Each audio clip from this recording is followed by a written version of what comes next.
Տիկին Ավանեսյան մի քանի օր առաջ մի խումբ բուժաշխատողներ բժիշկ Գևորգ Գրիգորյանի գլխավորությամբ կառավարության շենքի մոտ էին եւ նամակ հանձնեցին, որպեսզի հանրային լսումներ տեղի ունենա առողջապահության ապահովագրության թեմայով։ Նշվում էր մի շարք խնդիրների մասին, նաեւ որ բուժաշխատողները, բժիշկները 19000 դրամ են ստանում եւ ուզում են վերանայվի այդ մոտեցումը, ինչպես նաեւ հանրային լսում իրականացվի։ Արդյոք կիրականացվի հանրային լսումներ եւ ինչ կասեք նրանց բարձրացրած հարցերի հետ կապված։ Ուրեմն տեսեք, առողջության համընդհանուր ապահովագրության շրջանակներում առաջի ամսվա տվյալներով մենք ունենք եւ հիմնականում աշխատավարձերի նույնաչափ կամ ավելացումներ, ունենք որոշ ուղղություններով, որ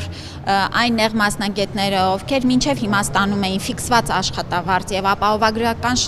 բարեփոխման շրջանակներում պետք է այցեր ունենան եւ ըստ խորհրդատվության փոխհատուցվեն եւ սա էլ նպատակուղղված է, որ այն բժիշկները, ովքեր շատ ավելի մեծ ծանրաբեռնվածություն ունենան, ավելի վարձատրվեն։ Այդ ձևաչափի փոփոխությունը որոշակի ուրեմն ժամանակավոր բաներ է բերել,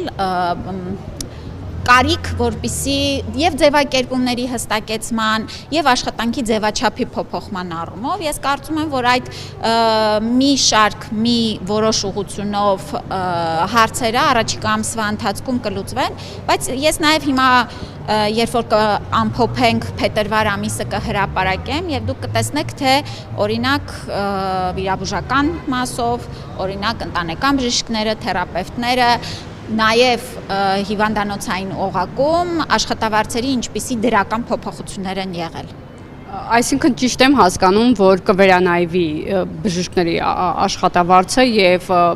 մեծ ծավալ ունեցող աշխատանքը ենթադրենք հերթեր է սպասարկում ու 19000 դրամ գումար չի ստանա, այլ ավելի բարձր։ Տեսեք, հերթեր սպասարկող նեղ մասնագետը, նորից եմ կրկնում, այցերի ճիշտ գրանցման պարագայում բավարար փոխհատուցման չափ է ստանալու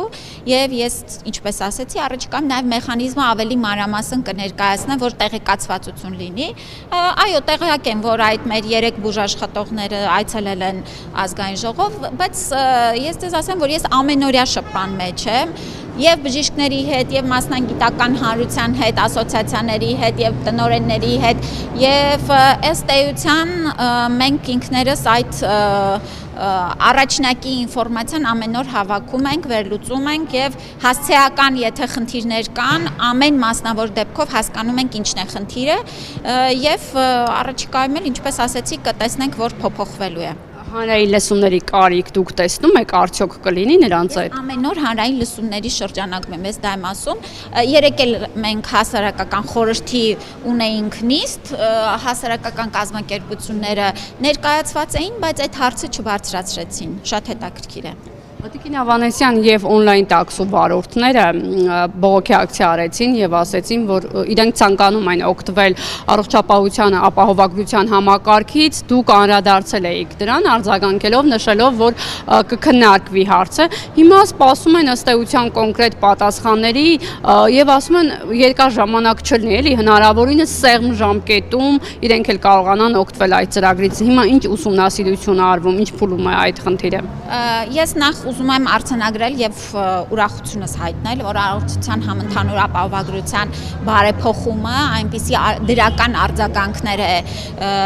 գրանցել, որ մեր այն քաղաքացիները, ում ներգրավման շրջափուլը ավելի հետագայում պետք է լիներ,